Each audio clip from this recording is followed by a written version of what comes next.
TDP Mahanadu వేదికపై నుంచి తెలంగాణ రాజకీయాల్లో తీవ్ర అగ్గిరాజేసే వ్యాఖ్యలు వెలువడ్డాయి. రైట్గా ఇదే అంశానికి సంబంధించి పూర్తి డీటెయిల్స్ మా ఇన్పుట్ ఎడిటర్ శ్రీకాంత్ అందిస్తారు. శ్రీకాంత్, చెప్పండి, అసలు తెలంగాణ అనే పదం డిక్షనరీలో లేదు అంటూ బక్కని నర్సింహులు చేసిన వ్యాఖ్యలు తీవ్ర దుమారం రేపుతున్నట్టు తెలుస్తోంది. దీనికి సంబంధించిన అప్డేట్స్ ఏంటి? Good morning. తెలంగాణ పదం అసలు డిక్షనరీలోనే లేదు అన్నది పూర్తి అవసరం. ఎందుకంటే తెలంగాణ అనేటువంటి పదం మధ్యయుగ శాసనాల్లోనే కనిపించింది. తెలింగ తెలంగాణ అనేటువంటి విధంగా మొన్న కూడా మనం ఈ మధ్య కాలంలో రఘునందన్ రావు రాజు స్టూడియోకి వచ్చినప్పుడు కూడా రంగభంగ కళింగ అయిపోయింది, ఇక త్రిలింగ టార్గెట్ చేస్తున్నాం అని బంగ్లాదేశ్ ఎన్నికల్ని పోలుస్తూ త్రిలింగ అని చెప్పి ఆ కామెంట్ చేసినటువంటి పరిస్థితి. త్రిలింగ అంటే తెలంగాణ. సో త్రిలింగ అనేటువంటి పదం నుంచే తెలంగాణ అనేటువంటి పదం రూపాంతరం చెందిందని చెప్పేసి ఇది మనం చెప్పింది కాదు, భాషా పండితులు చెప్పినటువంటి ప్రాంతం. అయితే 3 శైవక్షేత్రాలు ఉన్నటువంటి భూభాగం కాబట్టి దీన్ని త్రిలింగ దేశం అని పిలిచారు. అదే రాను కాలక్రమేణా శ్రీశైలం, కాళేశ్వరం, ద్రాక్షారామం ఇవి తెలంగాణగా మారినటువంటి పరిస్థితి. సో ఇది 1417 తెల్లాపూర్ శాసనంలోనే ఉంది. మెదక్ లో ఉన్నటువంటి తెల్లాపూర్ శాసనంలో తెలంగాణ అనేటువంటి పద ప్రస్తావన ఉంది అన్నది ఇప్పటికీ చరిత్రకారులు చెప్తున్నటువంటి అంశం. సో అప్పటికే తెలంగాణ అనేటువంటి పదం వాడకంలో ఉన్నదని చెప్తున్నటువంటి అంశం. ఇట్లా నేపథ్యంలో కాకతీయుల కాలం నుంచి కూడా తెలంగాణ అనేటువంటి ఆ ప్రాంతీయ స్వభావం భారీగా బలపరిచినటువంటి పరిస్థితి. చాలా సాహిత్యంలో కూడా ప్రస్తావనలు వచ్చినాయి. తెలంగాణ అనేటువంటి ప్రస్తావన వచ్చింది, తెలంగాణ అనేటువంటి ప్రస్తావన వచ్చింది. ఈవెన్ మధ్యయుగ తెలుగు కానీ, పర్షియన్లు కానీ, ఈవెన్ దక్కన్ సాహిత్యాల్లో కూడా తెలంగాణ అనేటువంటి పదం ఉంది. సో నిజాం కాలంలో అప్పుడు హైదరాబాద్ రాష్ట్రంగా ఉన్నది. తెలంగాణ ప్రాంతం హైదరాబాద్ రాష్ట్రంలో ఉంది, కానీ తెలంగాణ అనేటువంటి పదం ఉంది. ఇట్లా నేపథ్యంలో తెలిసి తెలియక బక్కన్ నర్సింహులు మాట్లాడారు అన్నది ప్రధానంగా ఇక్కడ తెలుసుకోవాల్సినటువంటి అంశం.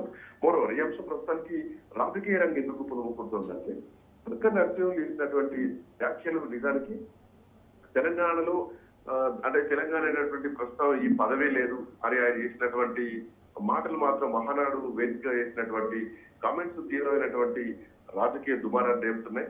తెలంగాణలో నిజమైనటువంటి స్వాతంత్రం ఎన్టీఆర్ వల్లే వచ్చిందంటూ కూడా ఆయన చెప్పినటువంటి అంశం. మరోవర్ తెలంగాణలో అసలు డిక్షనరీలో తెలంగాణ అనేటువంటి పదవే లేదంటే ఆయన చేసినటువంటి వ్యాఖ్యలు అవగాహన లేమితో మాట్లాడినాయని చెప్పేసి ఇప్పటికే తెలంగాణ వాదులు కానీ, బీఆర్ఎస్ పార్టీ నాయకులు కానీ తీవ్రంగా దీన్ని ఖండిస్తున్నారు.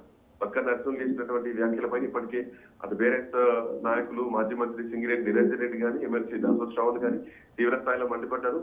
ఏ డిక్షనరీలో చూసి ఆయన తెలంగాణ పదం లేదన్నారు స్పష్టం చేయాలంటూ కూడా అడుగుతున్నటువంటి పరిస్థితి. సో అవగాహన లోపించి విమర్శలు చేస్తున్నారు, తెలంగాణ మీద విషం కక్కుతున్నారు. తెలంగాణ పైన విషం కక్కి ఆంధ్రాలో రాజకీయం చేయాలనుకుంటే ఇది సరైనటువంటి రాజకీయం కాదు అన్నది కూడా ప్రస్తుతానికి వినిపిస్తున్నటువంటి మాట. సో మోరోవర్ ఇంకొక అంశం ఏంటంటే తెలంగాణను బేస్ చేసుకునే రాజకీయాలు చేస్తున్నారు. తెలంగాణ లేకపోతే అసలు ఈ మధ్యకాలంలో చూసుకుంటే తెలంగాణ నాయకుల పైన కానీ, లేదంటే తెలంగాణలో ఉన్నటువంటి విగ్రహాల పైన కానీ, లేదంటే తేజస్వి సూర్య లాంటి నాయకులు, బీజేపీ ఎంపీలు తెలంగాణ పైన పాకిస్తాన్ తో పోలుస్తున్నటువంటి వ్యాఖ్యలు కానీ ఇవన్నీ ఏంటంటే తెలంగాణ సెంటిమెంట్ ను వాడుకుంటూ తెలంగాణ మీద విషం కక్కుతున్నారనేది ప్రధానంగా తెలంగాణ వాదులు మాట్లాడుతున్నటువంటి అంశం. సో ఎవరి పని వాళ్ళు ప్రశాంతంగా చేసుకుంటున్నటువంటి టైంలో 2 రాష్ట్రాల మధ్య విభేదాలు కూడా సమసిపోయినటువంటి టైంలో సో ఇప్పుడు నిజానికి చిన్న విభజన సమస్యలు తప్ప తెలంగాణలో అట్లాంటి ఒక విద్వేషపూరితమైనటువంటి ప్రస్తావన ఇప్పటికీ లేదు. సో ఇప్పుడు ఇంతకాలానికి మళ్ళీ తెలంగాణ అనేటువంటి అంశం ఈ రెండు రాష్ట్రాల్లో ఇప్పుడు మళ్ళీ ఒక ఉద్యమ వాతావరణం కనిపిస్తోంది. ఒకదాని తర్వాత ఒకటి కంటిన్యూస్ గా తెలంగాణ పైన వస్తున్నాయి. సో ఇప్పుడు ఈ అంశాలు ప్రస్తుతానికి తెలంగాణలో కొంచెం ఇబ్బందిగా ఇప్పుడు తెలంగాణ మాత్రం మాట్లాడుతున్నారు. అండ్ మోరోవర్ అటు ప్రొఫెసర్ నాగేశ్వర్ విషయంలో కూడా తెలంగాణ వైసీపీకి సపోర్ట్ చేస్తున్నారనేటువంటి మాట్లాడినటువంటి మాటలు కానీ, లేదంటే ఆయనకు వాక్ స్వాతంత్రం ఉంది, వాక్ స్వాతంత్రం ఉన్నప్పుడు మాట్లాడడం తప్పేది, ఆయన చూస్తే ఆయనకు ఉంటాయి. సో పవన్ కళ్యాణ్ తెలంగాణ మీద విషయం కలుపుతున్నారు. ప్రతిసారి తెలంగాణ వాళ్ళ దిష్టికాళ్ళు చెట్లను ఎండిపోయాయని చెప్పేసి కోనసీమలో ఉన్నటువంటి చెట్ల గురించి మాట్లాడడం. ఇట్లా ప్రతి సందర్భంలో ఎక్కడ అవకాశం వస్తే అక్కడ తెలంగాణకు సంబంధించినటువంటి సెంటిమెంట్ మీద మాట్లాడటం మాత్రం ఇప్పటికే తెలంగాణ వాదులు మాట్లాడుతున్నారు. మరోవర్ బక్కన్ నర్సింహులు తెలంగాణకు చెందినటువంటి వ్యక్తి, తెలంగాణ మట్టిలో పెరిగినటువంటి వ్యక్తి బక్కన్ నర్సింహులు. చంద్రబాబు మొక్కు కోసం తెలంగాణ అనేటువంటి పదవే లేదని మాట్లాడడం కూడా దుర్మార్గం అంటూ కూడా ఇప్పటికే బీఆర్ఎస్ పార్టీ నాయకులు మాట్లాడుతున్నటువంటి అంశం. అసలు డిక్షనరీలో తెలంగాణ పదం లేదనడం, తెలంగాణ ఆత్మగౌరవాన్ని, చరిత్రను, తెలంగాణ ఉద్యమాన్ని అవమానించడం అని చెప్పేసి కూడా చాలా కీలకమైనటువంటి వ్యాఖ్యలు వస్తున్నాయి. ఈవెన్ ఇందాక మనం మాట్లాడుకున్నట్టు ఎన్నో శాసనాల్లో, ఎంతో సాహిత్యంలో, రాజ్యాల చరిత్రలో ఉంది తెలంగాణ అనేటువంటి పదం. తెల్లపూర్ శాసనం నుండి కాకతీయులు కొనసాగించినటువంటి పాలన వరకు కూడా తెలంగాణ అనేటువంటి పదం ఉంది. ఎక్కడ తెలంగాణ లేకుండా, అసలు తెలంగాణ అనే పదం లేకుండా తెలంగాణ లేదు.